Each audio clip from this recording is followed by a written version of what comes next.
días a todos y a todas. Bienvenidos a este espacio que es Entre Colegas, un espacio de la Vicerrectoría de Docencia, UdeArroba y el Programa de Desarrollo Docente de la Universidad. Mi nombre es Leandro Garzón, soy el coordinador del Programa de Desarrollo Docente de la Vicerrectoría.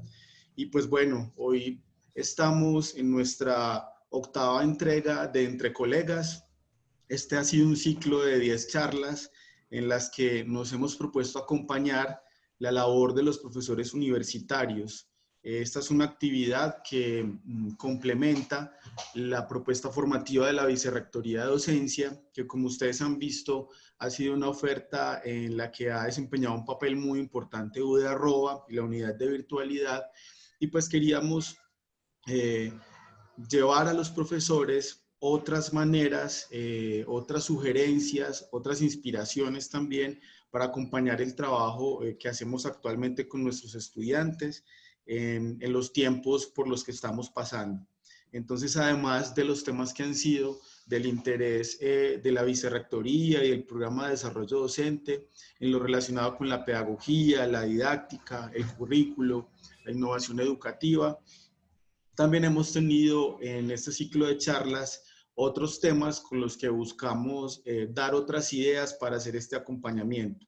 La relación literatura y cine, por ejemplo. Hemos pensado y repensado el papel de las humanidades en el tiempo actual.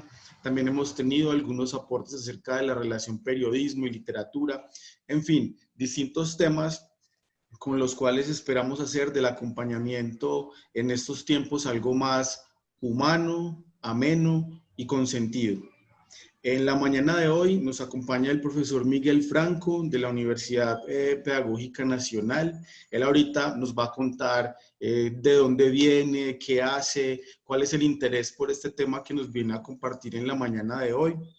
¿Cierto? Muy en la idea de Entre Colegas, de ser un espacio de confianza, de colegaje también, de compartir, es básicamente eso, de una manera muy tranquila, compartir con otros profesores un tema, un problema, una reflexión que consideramos puede aportar a la labor que desempeñamos y en los tiempos actuales. La dinámica de la presentación pues será la siguiente. El profesor nos va a hablar acerca de un currículo para el cuidado de la vida durante hasta 40 minutos, y luego de eso tendremos la oportunidad de conversar con él. Lo podemos hacer utilizando la herramienta que nos ofrece Zoom para hacer las preguntas, por el chat, pues allí podremos escribir, o podemos también emplear el recurso de levantar la manito para tomar la palabra y plantearle la pregunta directamente al profesor. Entonces, bienvenidos de nuevo. Profesor Miguel, bienvenido. Cuéntanos entonces, ¿qué hace usted en la Universidad Pedagógica Nacional? ¿De dónde es su interés por este tema? Y bueno, tiene la palabra, profe. Buenos días para todos y para todas. Leandro, un gran abrazo desde Bogotá. Yo soy actualmente profe de la licenciatura en Educación Comunitaria con énfasis en Derechos Humanos de la Universidad Pedagógica Nacional. Ese es mi espacio de enunciación. Ahí estamos trabajando diversos temas. En particular, yo me he dedicado este último año a pensarme la relación entre escuela, comunidad y territorio, una línea de investigación que trabajo. Y además de eso, pues digamos que alrededor de esos temas de la escuela, la comunidad, el territorio, he empezado también a pensarme el tema del currículo, no únicamente para el espacio de la escuela básica y media, sino también para la universidad. Y la pandemia ha sido una excusa perfecta para continuar reflexionando alrededor de este concepto de currículo y sobre todo, como pues que vamos a ver, con el centro en la vida. ¿Sí? Ese es un asunto, digamos, que preocupa en este instante, digamos, en crisis, en pandemia, en emergencia sanitaria. Pero además de eso, también estoy trabajando en el Centro de Memoria, Paz y Reconciliación, y ahí hago parte del equipo pedagógico, también la relación que tiene con la escuela, el Centro de Memoria, ubicando, pues, digamos que otros conceptos relacionados algunos, que son memoria, paz y reconciliación. Por ahí está mi espacio de trabajo directamente en lo que tiene que ver con lo profesional. Aparte de esto, también he dedicado mucho tiempo de mi vida a pensarme el tema de la solidaridad, de la empatía, en espacios comunitarios, populares. Actualmente tengo un proyecto que se llama Expedición Empata, que piensa y digamos que actúa en espacios ciudadanos, sociales, alrededor de lo que sería como una especie de propuesta ciudadana para el espacio público que permita pensar lo que hacemos y lo que construimos con nosotros, ¿sí? Y las otras. Por ahí está mi presentación inicial. Entonces, como lo planteó Leandro amablemente, esta invitación es un espacio entre colegas, entre maestros y maestras, entre estudiantes o maestros en formación y maestras en formación, que también vienen preguntándose alrededor del currículo, de la vida, del cuidado, de la crisis, temas. Por lo tanto, pues quiero plantearles pues, una presentación con unos puntos específicos, pero antes, y también viendo que hay algunas personas que conozco en los espectadores de este espacio, quisiera que lo primero que hiciéramos, ¿sí? Sea preguntarnos, ¿sí? Por ejemplo, no sé si a ustedes les pasa, los que estamos dando clases virtuales, que se ha perdido el rostro, ¿sí? Ya a veces ni siquiera el maestro comparte la cámara, sino que únicamente la voz es la que está conversando y se está moviendo virtualmente, decodificando y codificando a través de los computadores y la red. Y ya ni siquiera el rostro es un asunto que pareciese importante. Y el rostro a los maestros y maestras nos indica cosas, la mirada, el cuerpo, ¿sí? Las emociones, cómo están, cuando hay clic en alguna idea que se está diciendo, cuando hay conexión, lo que pasa alrededor de lo que van anotando, lo que van escribiendo. Y eso se pierde, digamos, en gran medida con la virtualidad. Si bien es cierto, acerca muchas cosas, mantiene ciertas cosas, permite que estemos todavía, entre comillas, conectados, ¿sí? En medio de la distancia, del distanciamiento social y el confinamiento social, pero habría que preguntarse, ¿sí? También estas formas de relacionarnos, de operar en una lógica de una propuesta pedagógica que implica, ¿no? ¿Sí? Que implica pensarnos este distanciamiento, sobre todo preguntas que aparecen cuando no tenemos unas propuestas, digamos, virtuales de entrada. ¿Sí? Yo sé que la Universidad de Antioquia pues ha avanzado en esa propuesta, creo que es de las universidades públicas que más, digamos, que ha venido pensando y repensando esto de lo virtual que implica en lo formativo, en el aprendizaje. La Universidad Pedagógica también ha empezado a hacer algunas acciones, pero en general el 80%, el 90% de la universidad es presencial. Y eso también hace que gire lo que está pasando, que haya un viraje alrededor de las preguntas que nos implican. Pero también quisiéramos, eso por un lado, como el rostro que se nos va perdiendo y fominando alrededor de la virtualidad, ¿sí? Para estos que venimos no como clásicos, sino, digamos, recuperando la humanidad también del escenario digital y virtual, o a distancia. Y lo otro que también está pendiente, y si lo han vivido ustedes, y yo creo que eso es un asunto extraño, y es las preguntas que se plantean en ocasiones en los espacios de formación, no tanto de conferencia, sino más hablando de clase, que muchas veces no tienen respuesta, ¿cierto? No es porque no exista, sino porque también la relación que hay en este medio, este computador y la pantalla, van digamos que colocando unas preguntas, unos silencios también, unas formas de operar de la participación distintas, ¿sí? Entonces, y ahí aparecería una palabra que me gusta, que está ligado a la participación, que tiene que ver con la interacción, ¿sí? Y cómo podemos ir viendo alrededor de una charla, de un diálogo, una conversación virtual o digital, lo que va pasando al otro lado de la pantalla, ¿no? No lo estoy viendo en este momento, no veo sus rostros, no veo sus cuerpos, no sé qué están haciendo, cómo están, ¿cierto? En este momento, qué disposición tiene su cuerpo para este momento, ¿sí? O sea, desconozco por completo hasta las personas que están conectadas en este instante escuchándome. Y eso implica que también la participación se modifique y la interacción.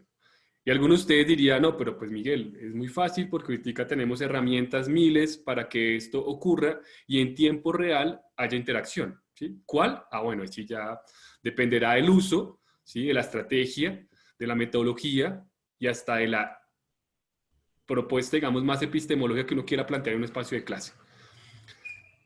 Eso quiere decir que también las herramientas pues están cargadas de ideología, ¿sí? O sea, este mecanismo aquí donde estamos ahorita teniendo la conversación Zoom, pues no es un mecanismo neutral, ni está ajeno de una ideología, en este caso capitalista, de capitalismo hasta educativo en cierta medida, porque los datos que se mueven en este caso pueden tener control sobre nuestros cuerpos, sobre lo que pensamos, sobre lo que están haciendo, los niveles de participación, bueno, cantidad de cosas. No hay una neutralidad en la herramienta virtual que estamos mediando, ¿sí? Ahí hay una ideología cargada y el uso no es únicamente un uso técnico que se le da a la herramienta y el para qué como una pregunta importante nos permitirá, digamos, hacerlo.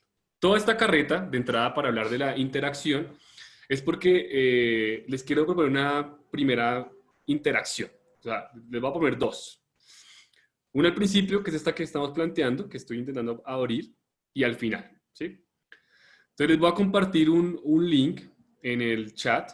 Este link tiene la posibilidad de que quien quiera puede escribir un par de palabras, ¿sí? Y al final yo voy a hacer una construcción con una herramienta digital y vamos a ver cambios, ¿listo? Entonces, ya les comparto, denme un segundito, les comparto el link por el chat y continúo planteando la propuesta de interacción primera para entrar con la exposición de lo que yo quiero plantearles en este espacio.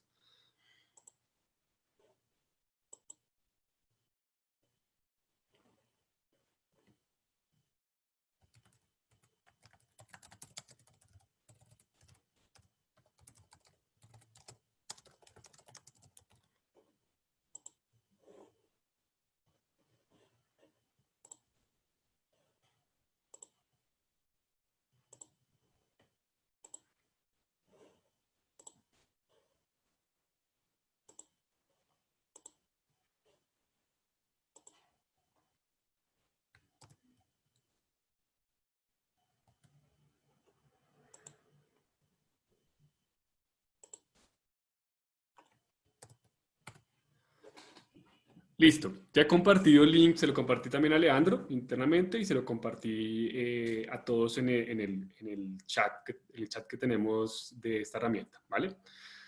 Entonces pueden abrir el link, ¿sí? No van a encontrar ninguna información, únicamente una página en blanco con un título que dice un currículo para la vida, ¿sí?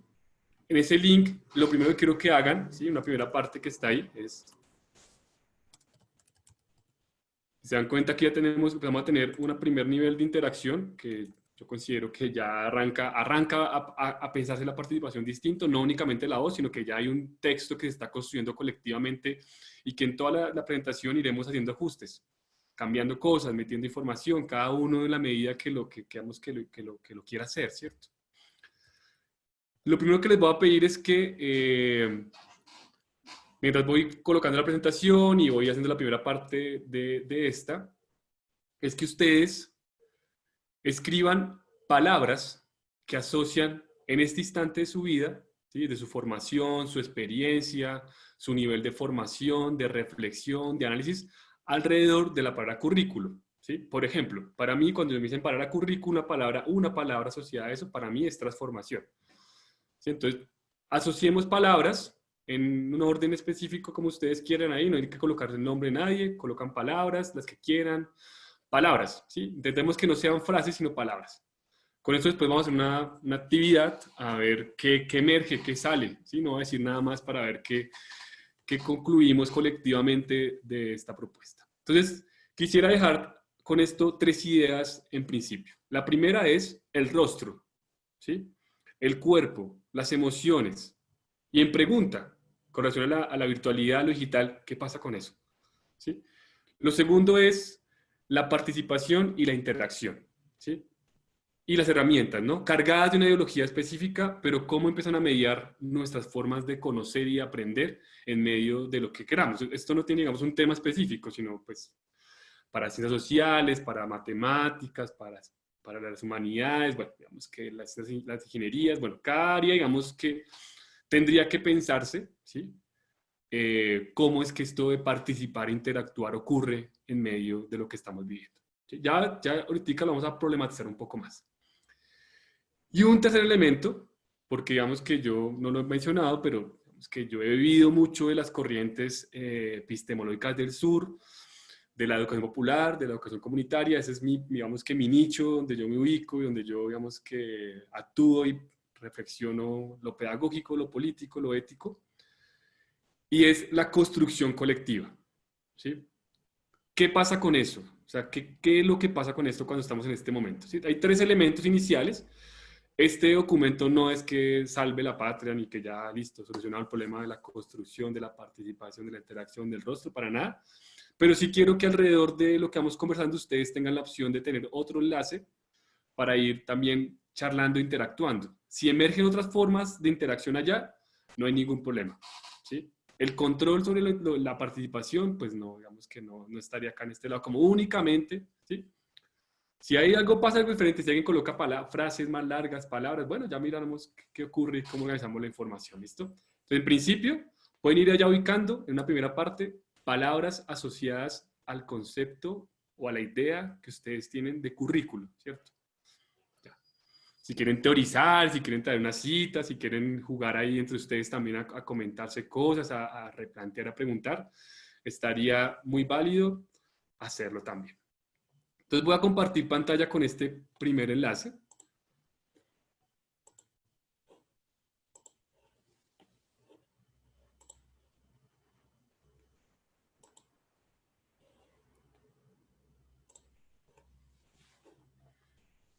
Entonces, pues como lo mencioné, yo hago parte en este momento y la invitación que me hacen a mí en este instante es, digamos, también por ser profe de la Universidad Pedagógica Nacional, dos universidades públicas de carácter nacional. Y la propuesta que ustedes y que pues se escribieron por Zoom y que apareció y les pareció y algo les preguntó, algo les pareció interesante, es un currículo para el cuidado de la vida, ¿vale? Entonces, la presentación que les propongo, el recorrido que les propongo durante este tiempo que nos quedará, que es como más o menos media hora de trabajo, un poquitito menos,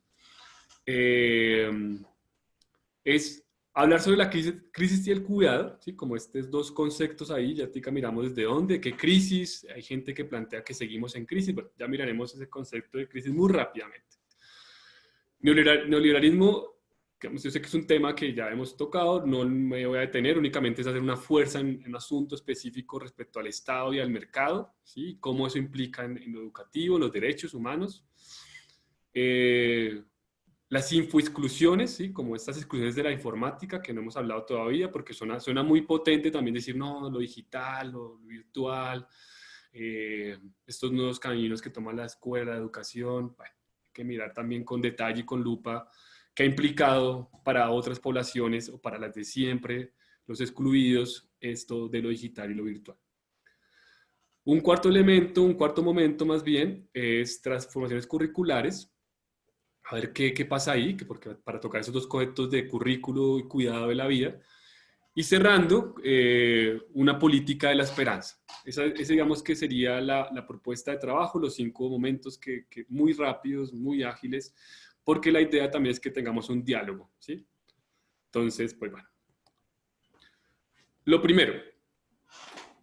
Entonces, cuando pensamos en este instante que estamos viviendo, y no quiero sonar repetitivo con la cantidad de webinars de académicos, de filósofos, de personas que se han dedicado a estudiar sociológicamente las crisis, pues como Boaventura de Sousa, por ejemplo, pero sí hay una metáfora de la guerra, ¿no? Alrededor de lo que estamos viviendo. Y se convierte esa metáfora de la guerra, ¿sí? En unas prácticas de control también de los cuerpos, de la vida misma, pero aparecen alrededor de la vida como centro, aparece la política jugándose un papel importante. Entonces, he colocado 4 elementos alrededor de la vida que están colocándola en riesgo, ¿sí? Por un lado, la economía. Como ustedes saben y lo han escuchado, y muchos gobiernos de ultraderecha a derecha y hasta izquierda también han ubicado como paradigma más importante la economía primero que la vida, ¿cierto? Y eso ha implicado que muchas de las políticas públicas que se gestionan pues tengan mayor inversión en la economía, ¿cierto? Por ejemplo, en el caso de Colombia, salvaguardar los bancos, las entidades financieras, el sistema financiero, antes que generar una política real de acompañamiento en la crisis a las comunidades más vulneradas históricamente, ¿sí? Además también que este momento de crisis, que es un segundo elemento, pues ha quitado el velo, ha bajado un velo y ha puesto en tela de juicio el modelo de desarrollo que se viene teniendo por parte de los países, ¿sí? Del capitalismo en general. Por un lado porque, y lo conocemos acá en América Latina como neoextractivismo, que quiere decir ese aprovechamiento al 100% de la madre tierra, pero generando un desequilibrio en la relación que tenemos humanidad-naturaleza, ¿sí? Esto, digamos que no parecería nuevo, ¿sí? Pero la crisis, digamos, y la crisis de esta pandemia y nos permite, digamos, que, por ejemplo, entender y decir, si esto venía ocurriendo, ¿sí? ¿Cómo es que la crisis de la pandemia nos hace pensar y repensar esto cómo afecta la vida, ¿sí? Y en contraparte, casi que como para salvaguardarse y autoprotegerse, la naturaleza está respirando, ¿no? Y es lo que al principio de la pandemia estábamos viendo, ya digamos que ahorita con la salida o con la normalización, entre comillas, de la vida también, de la cotidianidad, de la industria, pues otra vez digamos que empieza esta disputa entre la naturaleza y el extractivismo o el neoextractivismo. Otro factor que está alrededor de la vida y que digamos que altera y que nos coloca en tensión es el tema de la mercantilización, ¿sí? Es una idea que ahorita voy a reforzar, pero que el Estado en particular nos permite ver y decir es que tenemos primero el mercado antes que la vida. Y el mercado es el que regula las formas como nos relacionamos y cómo comprendemos la vida, ¿sí? Y por último, en estos 4 elementos que he colocado en crisis, ¿sí? Está la desigualdad. Y la desigualdad, alguien diría, y ahorita estaba hablando con Leandro antes de arrancar la conversación, y es que la desigualdad en nuestras sociedades siempre ha existido, ¿no? El capitalismo salvaje, el capitalismo en sus formas de operar, se vale también de la población que no puede acceder a ciertos recursos, ¿cierto? Le implica mantenerse en ciertos lugares de la ciudad, por ejemplo la periferia, no acceder a recursos, tener un limitado acceso también a los derechos, y eso, digamos que eso en este instante, para algunos, para otros eso, digamos que estaba siempre presente, para otros, hasta maestros y maestras, ha sido un momento de repensarse y decir, ¿qué tiene que ver conmigo la desigualdad social? ¿Sí? ¿Qué tiene que ver con mis prácticas? ¿Qué tiene que ver con lo que yo hago en mi clase? La desigualdad, que es lo que vamos a empezar a ver. Entonces, hay 4 elementos que coloco rápidamente, que ustedes ya han venido seguramente reflexionando, que están problematizando finalmente el tema del cuidado, ¿sí? Esto se refleja, digamos, se refleja directamente y lo vivimos a diario en las universidades, tanto la de Antioquia como la pedagógica y como cualquier universidad pública del país, y es esta balanza tan desequilibrada que vivimos, ¿no? Entonces, el Estado cada vez, ¿cierto? Menos potente, menos capacitado, o sea, un discapacitado, cada vez más privatizado todo lo que se pueda, ¿cierto? La educación, la salud, y el centro de la discusión es que el mercado es el que regula y el Estado debería en esta medida desaparecer, ¿sí? Pero lo que ha mostrado la pandemia, sí, ustedes lo pueden evidenciar, es que y hasta las entidades privadas, por ejemplo, acá en Bogotá hubo un caso emblemático y fue un restaurante muy conocido que es Andrés Carne de Res, que digamos, se caracteriza por hasta ser racista, excluyente, digamos, costos muy altos para el acceso de cualquier persona, en fin, una empresa, digamos, privada, pidiendo ayudas y auxilios al Estado. Entonces, lo que ha pasado es que la sociedad, digamos que, y el mercado no puede regular, digamos que cuando está la mayoría de personas en riesgo de su vida, el Estado, el mercado en particular, no puede regular, ¿sí? Y quien entra a ser una parte de protección y de cuidado, ¿sí? Es el Estado, Y se le exige por parte de la sociedad cuidado. Cuando las familias en Bogotá, por ejemplo, sacan los pañuelos rojos por las ventanas, están exigiendo cuidado y protección del Estado del derecho máximo que es la vida, ¿sí?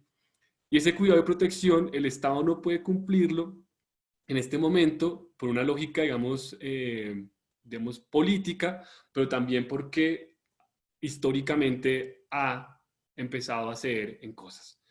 Y no me quiero referir a la salud, que será un campo, digamos, muy fácil de entender, sino la educación. A propósito de nuestra charla, porque voy llevando para currículo. Y es que la educación cada vez está menos financiada por parte del Estado. Las universidades públicas están en una carrera, una competencia por recursos, tanto estatales como privados, para poder sobrevivir y para poder tener una, digamos que una mediana, entre comillas, y perdón la palabra que voy a usar, pero competencia con las universidades privadas que están alrededor, de proyectos, de acciones, también digamos que en el campo de la construcción académica, la escritura, pero digamos que ciertamente la universidad pública, esta desfinanciación pues también se refleja en la crisis que tenemos hoy, ¿sí? Y eso pasa porque tenemos estudiantes, por ejemplo, que no tienen acceso a Internet, o que en su casa hay un computador, pero ahí está el papá, la mamá, y están dos hermanos más que estudian en colegio universidad. Entonces el computador que tienen debe compartirse, y los tiempos que consideramos, los tiempos de aula, los tiempos de clase, pues tenemos que tienen que modificarse, y alrededor de lo que pasa, del contexto, que es uno de los asuntos, y el para qué, pues esa modificación no la podemos ver, ¿sí?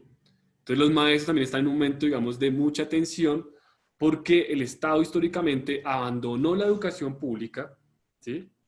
Y eso tiene ahorita también en tensión y en riesgo todo lo que está ocurriendo alrededor de lo que hacemos, de nuestras prácticas pedagógicas, de las reflexiones que hacemos con los estudiantes, de la posibilidad que se conecten. Y creo que esta afirmación ustedes la han vivido.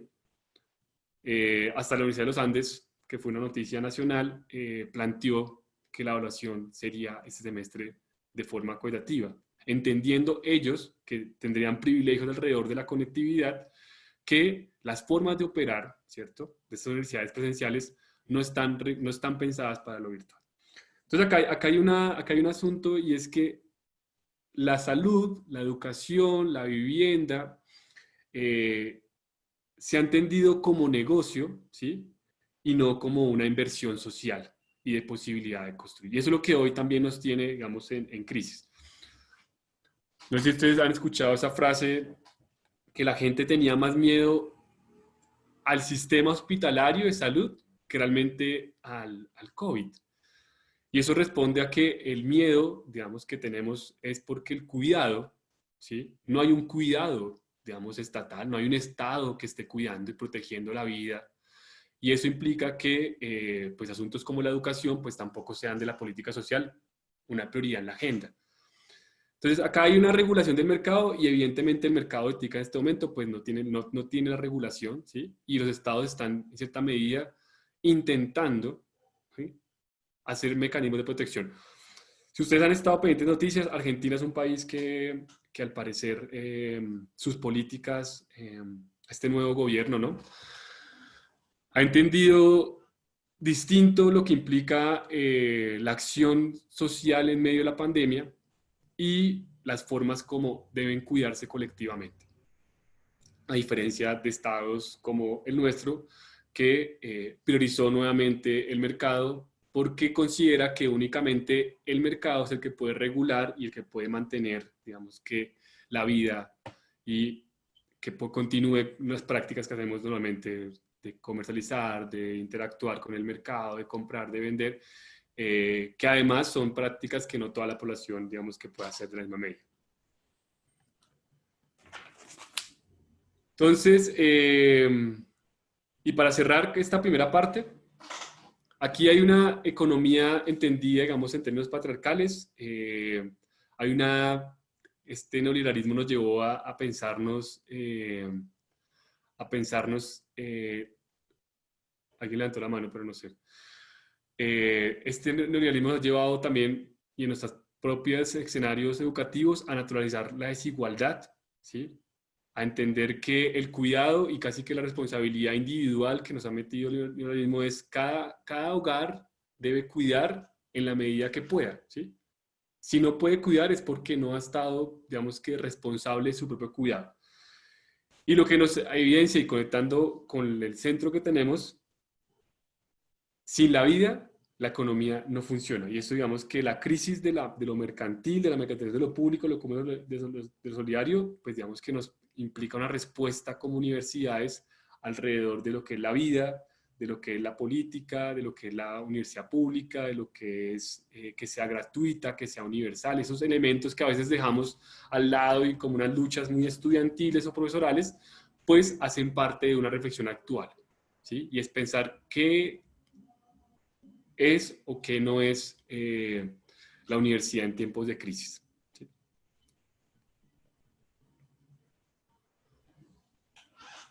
Profundizando en el concepto no sé si alguien tenga problemas con el sonido, Leandro, en el chat están escribiendo, no sé. No, el sonido no. Soy yo el Listo. que te estoy escribiendo. Listo, listo. Entonces tenemos un concepto que yo le contaba a Leandro Vitica y que me parece importante, que está ligado a Bonaventura de Sousa Santos, y es el pensamiento abisal y posabisal. Y es que en este momento, como estamos viviendo y como está la vida en sí misma para muchos estudiantes nuestros de las universidades públicas, también privadas, los colegios, en cualquier escenario de la escuela en general, y es que la línea imaginaria que vivía el mundo, ¿cierto? Como lo plantea él, entre el universo de este lado de la línea y el universo del otro lado de la línea, que impide una copresencia, pues se manifiesta ahora más que nunca. Por ejemplo, si yo pienso que tengo 20 estudiantes en clase, ¿sí? Y 2 no pueden escuchar bien, no porque no quieran, sino porque el medio con el que están accediendo no tiene la posibilidad, la banda ancha, y la información que estamos dando se corta, se cae la llamada. Entonces aparecen en el escenario educativo de aprendizaje otras preguntas, ¿sí? Y de pronto no tanto en la universidad, porque creo que eso no ha sido tanto nuestro rollo, pero hemos escuchado como maestros y maestras de colegios públicos, el WhatsApp se ha convertido en el único medio de conversación con sus familias, con sus estudiantes, porque el acceso, digamos, al Internet, a la posibilidad de conectarse varios tiempo, a los computadores que hay en casa, pues no les permiten estar conectados de mata. Y eso quiere decir que lo visible y lo invisible, ¿cierto? Está cada vez más evidente, y es que lo invisible, los que no han podido tener acceso, lo que la desigualdad social, pues continúan teniendo mayor dificultad en este momento para acceder a la educación universitaria, a las propuestas educativas y curriculares, y por eso al principio de semestre vimos en los estudiantes de la Universidad Nacional, sobre todo, no sé qué tanto en la de Antioquia, era una propuesta de paro virtual porque no tenían acceso. Y ellos consideraban que no tener acceso también implicaba, pues, perder una de las grandes funciones de la universidad, que es, pues, aprender, conocer, interpretar, leer el mundo, pero esta mediación virtual les impedía a muchos y a muchas tener la posibilidad de hacerlo. Entonces, yo considero que ahí es un punto clave para que pues planteemos preguntas, ¿no? Y es que estamos haciendo también nosotros en nuestras prácticas pequeñas, en la universidad en general, en las facultades, en los programas, para que reconozcamos que eso está pasando, que la normalidad, entre comillas, no es esto, y que la normalidad, ¿cierto?, está reexcluyendo nuevamente aún más a una determinada población, ¿sí? Y asumir que se conectan 20 y que 10 no están, y eso no problematizarlo, implicaría estar excluyendo de la posibilidad a muchísimas personas en este momento, ¿sí? En el caso de la educación, de la educación secundaria, por ejemplo, o de la educación rural también, ¿cierto? Donde el acceso es más limitado. La radio educativa ha tenido impacto, la teleeducación, pero tampoco ha sido lo que se consideraba necesario para la población. Entonces, yo creo que ahí y solamente lo quiero dejar enunciado, infoexclusiones, como un concepto que también plantea Boaventura, para que lo analicemos también alrededor de lo que estamos haciendo en nuestras prácticas. ¿Listo? Y iríamos ahora a un espacio de trabajo, y es que lo curricular. Hay unas preguntas que nos planteamos los profes, y sobre lo curricular pues no entraré, digamos, a hacer un detalle teórico porque seguramente ustedes esa discusión ya la tienen saldada o la han venido construyendo, pero unas preguntas que nos hacemos alrededor de lo curricular, que es a quién, para qué, cuándo, cómo y qué, ¿sí? Y en este contexto específico de capitalismo educativo, la educación virtual requiere esas preguntas para poder hacer ajustes y cambios, ¿cierto? ¿A quién? ¿En qué contexto? Eso quiere decir que la escuela, digamos que tiene que tener la capacidad de interpelar, ¿cierto? Y es uno de los asuntos que a mí me parecen importantes, es que interpelemos, que cuestionemos lo que está ocurriendo, ¿sí? ¿A quién? ¿Sí? Y esa pregunta ¿a quién? No es únicamente definir el sujeto al que estamos, o el que estamos pensando cuando construimos los planes de clase o los planes curriculares, sino también el sujeto en este momento qué está padeciendo, qué está viviendo, que es lo que he invitado a que nos pensemos cuando digo currículo para la vida. O sea, este contexto que se hace alrededor de lo neoliberal, el capitalismo, la economía, el cuidado, la vida, está pensando en unas condiciones específicas de qué sujetos o con qué sujetos estamos contando. Y esa interpelación que planteo, ¿sí? Solamente tiene sentido en la medida que logre responder al horizonte, ¿sí? De expectativas de los sujetos y de sus relaciones sociales, ¿sí? Entonces acá habrían dos preguntas grandes para que cuando, digamos, estemos hablando es para qué, cómo, cuándo, ¿sí? Por ejemplo, el cómo evaluamos, cómo lo hacemos, es una pregunta que en este momento tiene otras condiciones. Y ese cómo, ¿sí? Ese cómo, y es lo que yo quise también colocar acá en la discusión, ya cerrando porque ya nos quedan 5 minuticos de discusión, ese cómo otros también lo vienen pensando, ¿no? Entonces las grandes industrias editoriales del mundo que producen contenidos, que producen información, estrategias, están pensando en qué hacer en este momento con lo que está ocurriendo. Muchos hablan que esta forma de clase o de escuela virtual es la que también debería mantenerse, o una escuela mixta entre virtual y presencial, y ustedes pues sabrán también que la política pública no da espacio, y donde queda un huequito, ahí mismo aparecen actores creando posibilidades, estrategias. Entonces la pregunta que yo tengo también y es, pues, ¿cómo estamos pensándonos esta propuesta metodológica desde lo virtual? ¿Sí? Hay un movimiento que se está haciendo en diferentes lugares, ¿sí? Y es sobre la presencialidad, ¿no? Como volver a lo presencial. Pero no volver, y es una pregunta también, ¿volver a qué? ¿A la exclusión? ¿Al racismo? ¿A la patriarcalidad de nuestras universidades? ¿O a qué volvemos?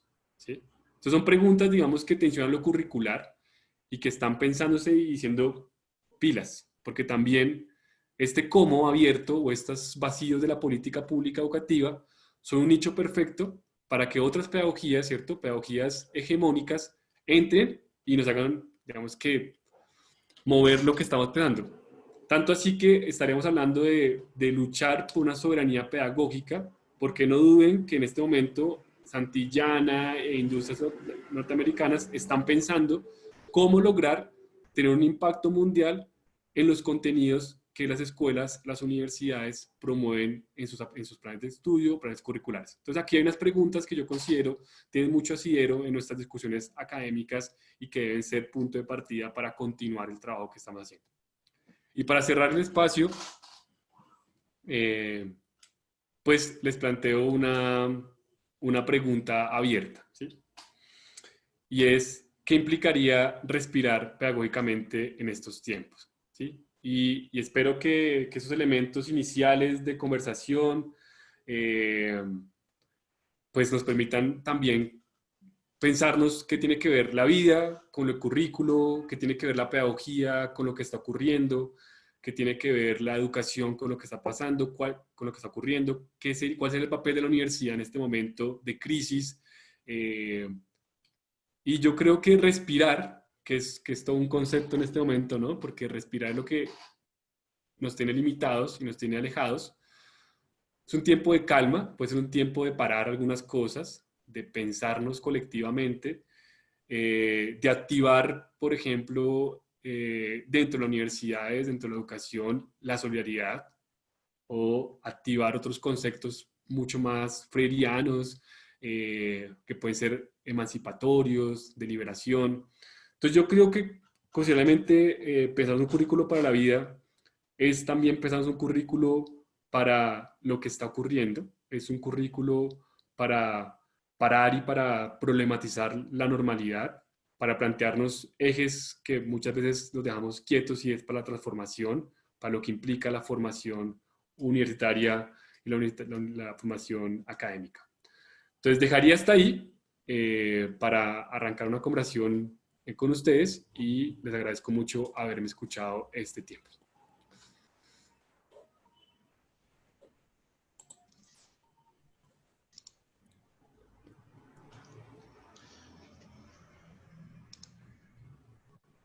Profesor Miguel, muchas gracias. Pues hasta ahora no tenemos preguntas, pero sí quiero plantearle como dos asuntos para que continuemos la reflexión.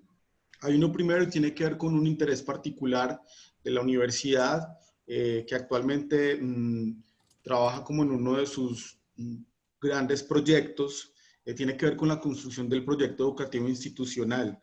Pues en la construcción de un proyecto educativo institucional, la idea de currículo es una base muy importante, ¿cierto?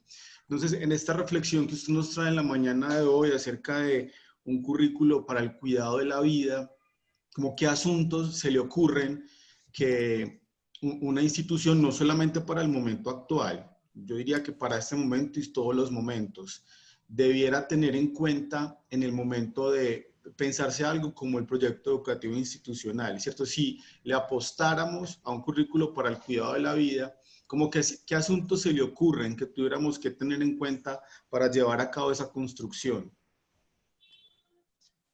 Sí, vale. Voy a decir una cosa chiquitica y es que les prometí una cosa y es que al final, después de haber conversado esta primera parte, eh, íbamos a tener un segundo momento del documento que estamos compartiendo. Entonces ya he ubicado una parte 2 para los que están todavía conectados. Ya hay 35 personas conectadas. Creo que es una clase, un salón de clases.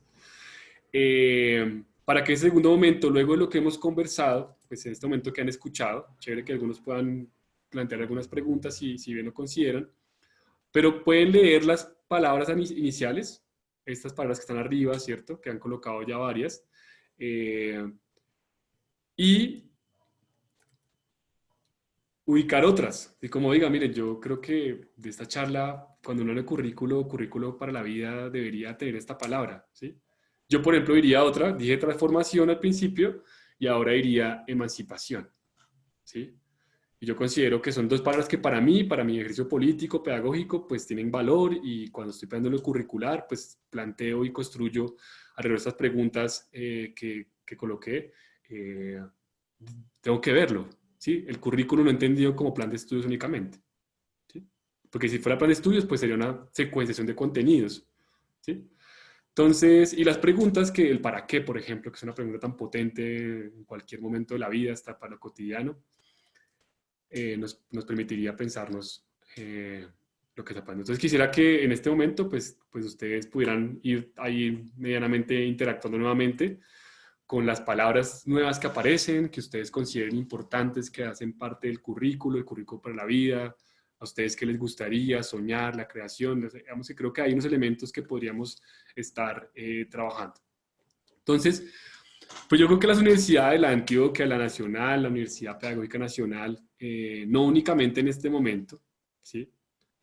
Sino como una reflexión constante y hace parte, y todos sabemos que pues, con los procesos de autoevaluación, pues esta pregunta por lo curricular, por la secuencia curricular, las secuencias didácticas que construimos y que manifestamos en los programas, en los sílabus, concretamente los maestros y maestras, pues yo considero que en este instante y permeando es pensar en el contexto que vivimos. Y yo considero que las universidades deben estar, digamos, conectadas con la comunidad, ¿sí? Este programa, esta línea de extensión que tiene la universidad, es una línea, digamos, una línea que debe permitir a la universidad repensarse y que los problemas que estudiamos, que conceptualizamos, si bien es cierto, no todos emergen de lo comunitario o la comunidad, sí la universidad debe estar al servicio de pensarse y repensarse la sociedad. Eso es una labor que no debe faltar, ¿sí? En diferentes escenarios, cada quien con sus campos epistémicos, pero sí, digamos que pensándonos lo que implica la sociedad.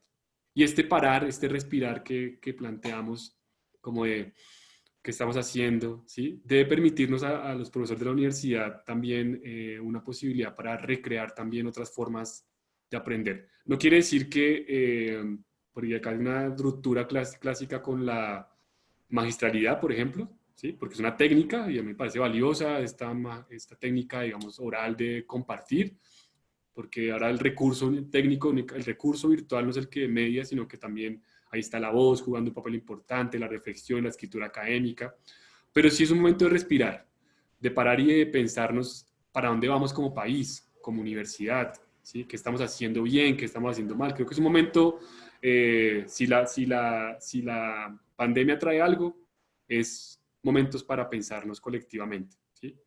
Porque en medio de este distanciamiento social, pues la idea sí es, pues, cómo, y creo que las pandemias a nivel histórico nos han permitido pensar eso, y es que únicamente la solidaridad, ¿sí? Y ahora académica también, es la que ha permitido que humanamente, colectivamente, salgamos adelante de estas crisis y emergencias sanitarias. De acuerdo, profe. Entonces, un currículo para el cuidado de la vida implica que la universidad esté conectada con la comunidad. Nos pregunta Luis Carlos, ¿cómo pensar la evaluación en un currículo para la vida? Sí, es las preguntas del cómo, ¿no? Como es una... Ya digamos que yo lo he planteado, digamos, yo lo planteo siempre en mis clases, lo planteo cuando fui profe de colegio, con grado tercero, grado sexto y ahora que ando en la universidad. Me he preguntado siempre por la cuantificación del conocimiento, por lo que implica el número en relación con el aprendizaje. Es una pregunta que siempre ha estado en mi vida. Y pasa porque soy maestro y pasa porque estudié matemáticas en la pedagógica. Entonces, digamos que los números también están alrededor de lo que yo, digamos, reflexiono.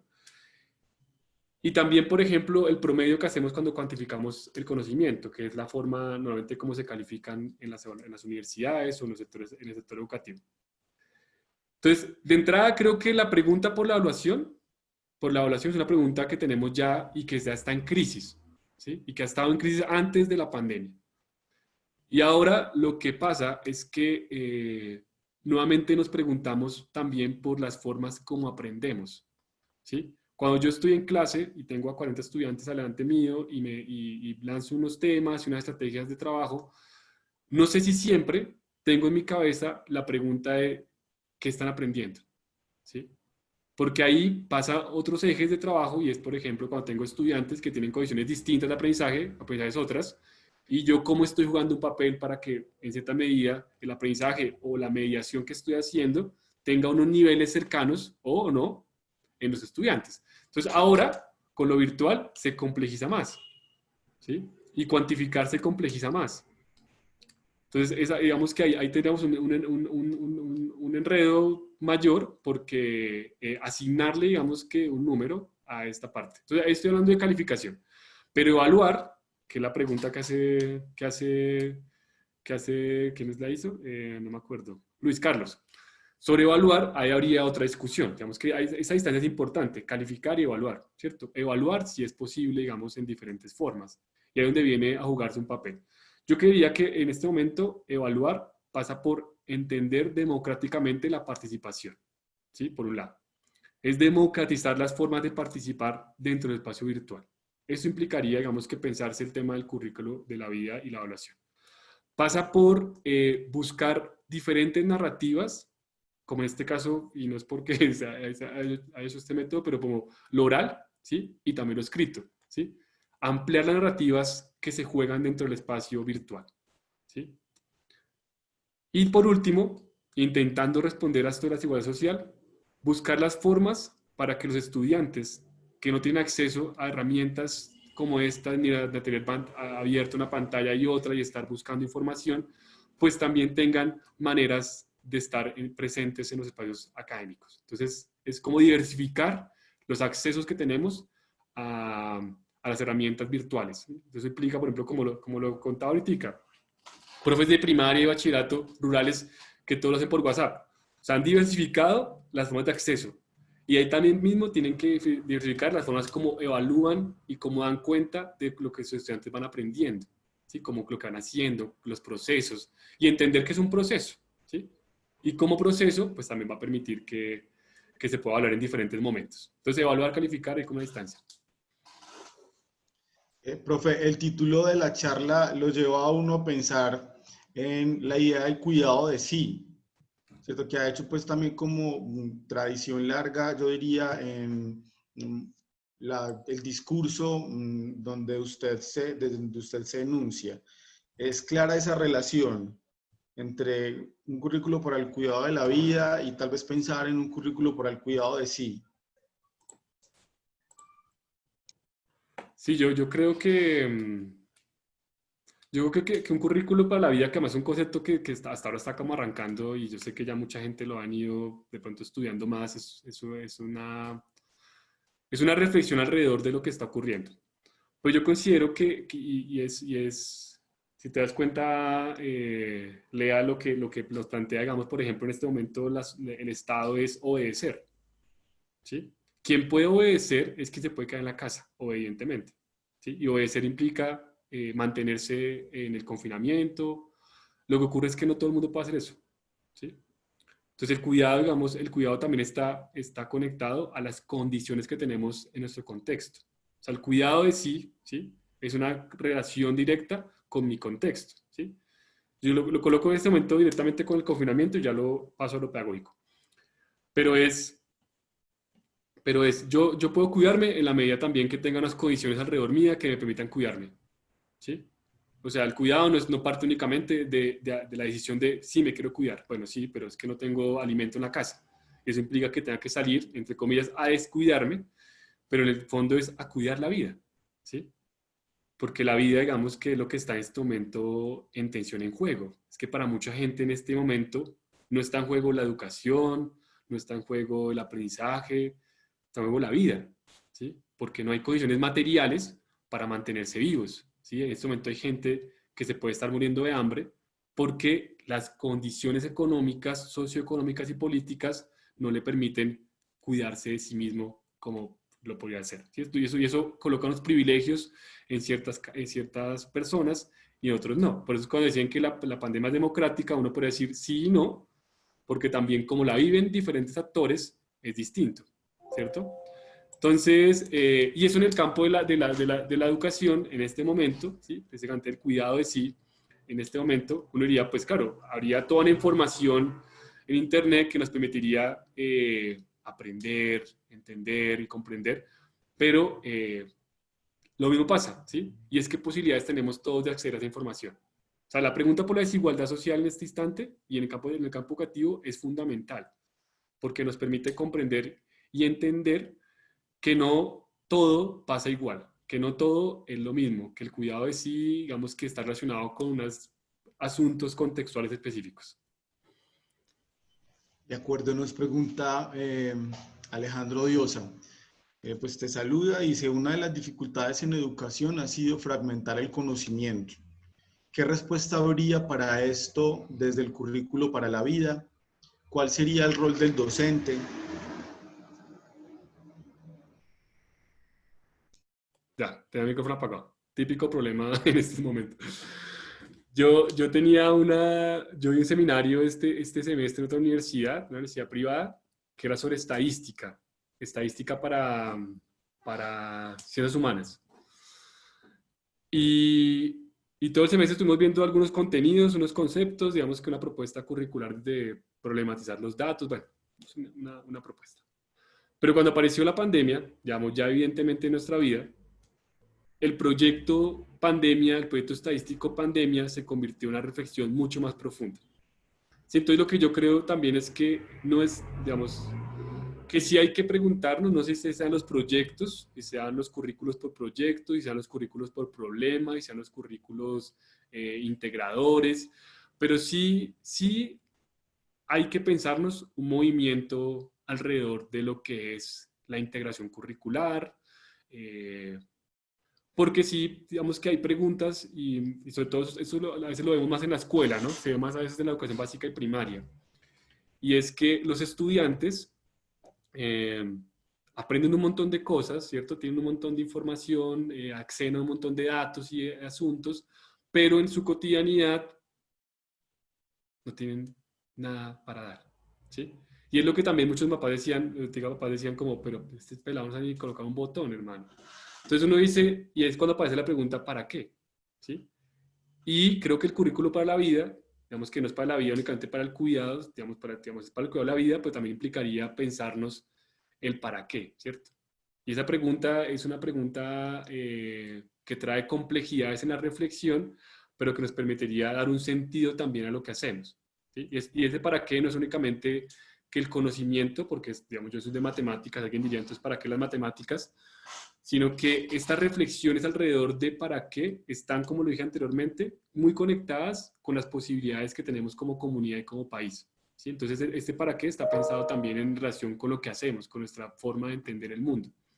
Entonces, yo imagino que ahí habría una pregunta, Alejandro, pues más bien unas respuestas que están pensadas en el tema de la integración, ¿sí? De la posibilidad de conectar otros saberes, de interconectar, y también, y debo decirlo, digamos, a partir de las epistemologías del sur, es que también se reconozcan otras formas de conocer y de saber, ¿sí?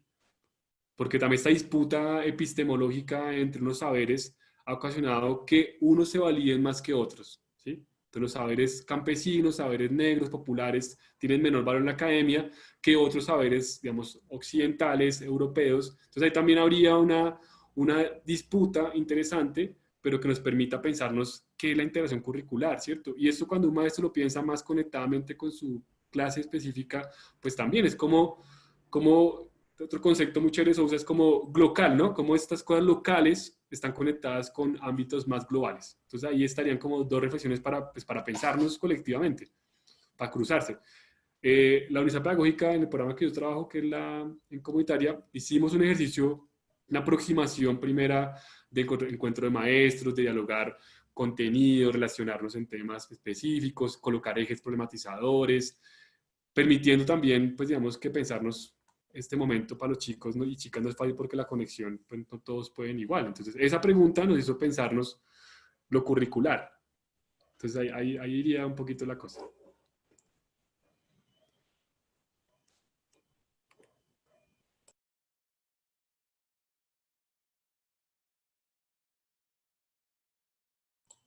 Tienes el micrófono apagado. Me ha pasado toda esta semana. La Sí, profesora Gloria Zapata tienes nos un apagado que pregunta, prendido, debo buenos decir. días. Si vemos lo que está pasando con las directrices que el MEN está entregando a los maestros que están confinados para, entre comillas, dar cuenta de que sí hay escuela y que sí se están haciendo procesos formativos con los estudiantes, cierro comillas, vemos que es una perpetuación de las formas hegemónicas del currículo en nuestro país. Quisiera volver sobre el asunto de volver a la escuela, pero ¿para qué? ¿Podrías ampliar esta parte? Ahí está, sí. Sí, yo considero que, y eso fue una conferencia que hicieron esta semana, hace como unos días, en la editorial Magisterio, y era después de la pandemia, ¿qué? ¿La escuela qué? ¿Sí? Y yo considero y quisiera también problematizar el concepto de normalidad, ¿sí? Algunos maestros plantean y maestras plantean, he escuchado en algunos relatos, y es lo normal, volver a estar con mis estudiantes, ¿sí? Y yo creería que esa pregunta es una pregunta que nos debe plantear desde la esperanza una posibilidad de transformación, ¿sí? No es ingenuo lo que planteo, no es como una transformación ingenua, ¿sí? Sino son preguntas. Esto quiere decir que cuando volvemos a la escuela, volvemos con qué sentidos. O sea, ¿qué sentidos se transformaron en este momento? ¿sí? No únicamente comprender y creer, porque además también eso habría que estudiarlo, y es hay que estudiar realmente el impacto que ha tenido la virtualización o lo digital en el aprendizaje de los estudiantes, hay que estudiarlo. Hay que entrar a investigar y mirar si realmente qué ha pasado con la formación académica de los estudiantes en los diferentes niveles de la educación, ¿sí? En primaria, secundaria y con los diferentes ejes que tenemos, ¿no? Rural, urbano, por ejemplo, esa diferenciación tan marcada.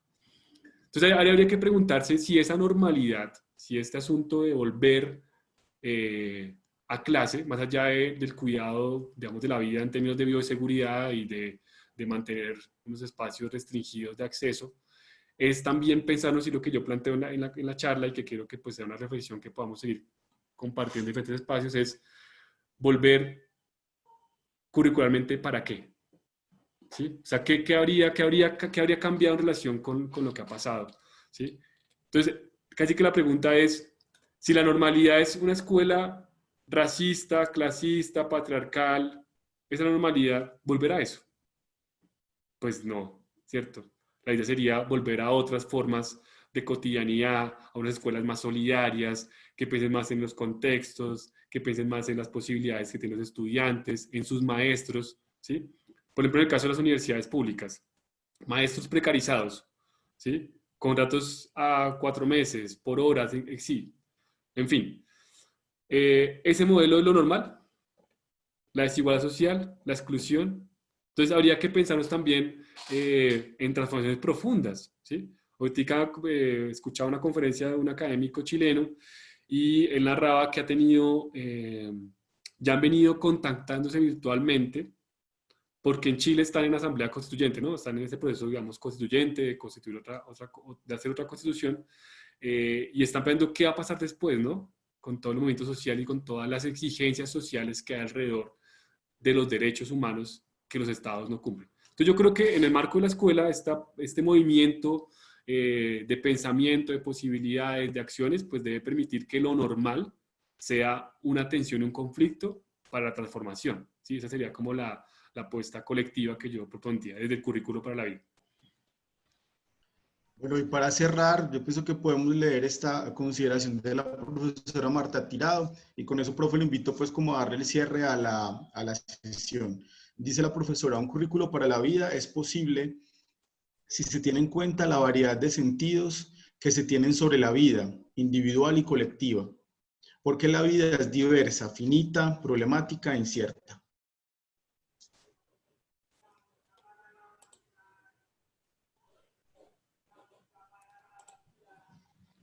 Sí, yo pues estaría con la profesora Marta muy de acuerdo en su reflexión final, eh, digamos, de poderle dar un sentido a esta apuesta desde la problematización, desde la diversidad.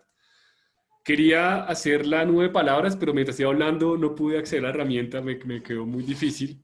Eh, entonces, pues bueno, podría cualquiera de ustedes, si quiere, para poder hacerlo y el documento queda abierto, es que accedan a una herramienta que se llama 9 palabras, ¿sí? Pegan todas las palabras y ahí lo que hace es que nos muestra cuál fue la palabra más recurrente y con un tamaño específico. Entonces yo lo voy a hacer igual para poder ver y como quedarme con esas ideas que ustedes han planteado. No lo pude hacer mientras íbamos hablando porque pues iba respondiendo, entonces iba hablando y no pude acceder a la herramienta. Les agradezco muchísimo el espacio de reflexión, de diálogo entre colegas. Creo que es importante conversar, creo que es importante problematizar desde estas diferencias que tengamos también conceptuales y pues nos permita construir la universidad, la escuela, la educación. Y realmente yo creo que estamos en un tiempo, y como lo planteo, de respirar. Y de respirar lento, de respirar con calma, de pensarnos, de construir colectivamente y de crear también. De crear esperanza en medio de tanto dolor, tanta tristeza, tanta posibilidad. Yo creo que muchos de nosotros hemos tenido en este momento, y yo sé que es una cosa que nos conecta, y es estudiantes que tienen dificultades para conectarse. Pero también he escuchado estudiantes que cuando tenemos la clase es una ventanita de posibilidades para seguir creyendo en la educación. Y esa es la vida del maestro y de la maestra. Una vida en contradicciones, pero una vida también en posibilidades y en esperanza. Entonces yo creo que la invitación también es a ser muy críticos con lo que está pasando, a pensarnos el tema de la universidad, de la educación, pero también a creer que esos espacios virtuales en esta complejidad tan extraña que vivimos, son también ventanas de transformación y de posibilidad para que sigamos construyendo colectivamente otras posibilidades de mundos. Profe, de todas maneras, puede compartir cómo queda la nube de palabras y la podemos mostrar en el editable de la conferencia editada, la charla editada. Para que Listo, podamos verla, pues yo creo que allí nos quedaría muy bien. Entonces, de nuevo, muchas gracias al profesor Miguel, a todas las personas que participaron hoy de Entre Colegas. Los invitamos para nuestro próximo encuentro, que será el martes 9 de junio a las 10 a.m. y vamos a estar conversando sobre un tema bien interesante que nos preocupa a todos ahorita más que nunca, que es la evaluación.